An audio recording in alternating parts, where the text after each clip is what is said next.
খালি আরে আর দোষ রায়পুরে যা গরম পড়ছে না, আর কি কব তোরে, আর জানিস না ভাই, বহুত অবস্থা খারাপ। গরমের কথা দোষ আর এই ট্রাফিকের কথা ওসব তুই আমারে কইস না। গ্যাসে মাসে আমি গেছিলাম দুবাই, বুঝলি? ওই জায়গাতে শেখ না, ও সিধা গাড়ি বাটাইছিল আমার নীতি ওই জায়গা। আর আমি ওই যে দুবাইয়ের যে খালি আরে বুর্জ খালিফা না, ওই উপরের তলায় বসে চা খাইছি জানিস শেখের সাথে। গত মাসে তো তোর ওই পিসির বিয়েতে গেছিলিস, হ্যাঁ? তাতে দুবাই কোন সময় গেছিস? আরে আরে আরে না তো, সকালবেলা বিয়ে হয়ে গেছিলাম ওই জায়গা। হ্যাঁ, শেখ ফোন করে আমার ডাকাইছো, চারটা প্লেন পাঠাইছিল আমার জন্য। গেছিলাম দুবাই। এই যে সেলিব্রিটি হিরো মিরো যত আছে না, ক্রিকেটার মিরেটার, আমার রাত্রির বেলা আমার ফোন করছিল একটা হিরো, স্যার একটা স্ক্রিপ্ট লিখে দাও আমারে।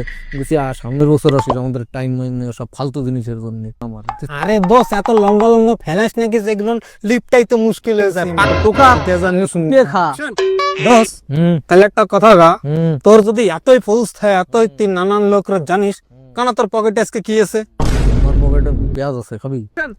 ও বুর্জ খলিফার মালিক, তোমার সকাল দিয়ে জল পড়তেছে, 2 বালতি জল ভরার তোমার মুরদ নাই, 20 টাকা বাকি নিয়ে রাখছো, সেই দিয়ে দেওয়ার তোমার কোনো কায়দা নাই, তুমি আবার দেখা করতেছো হেলানি।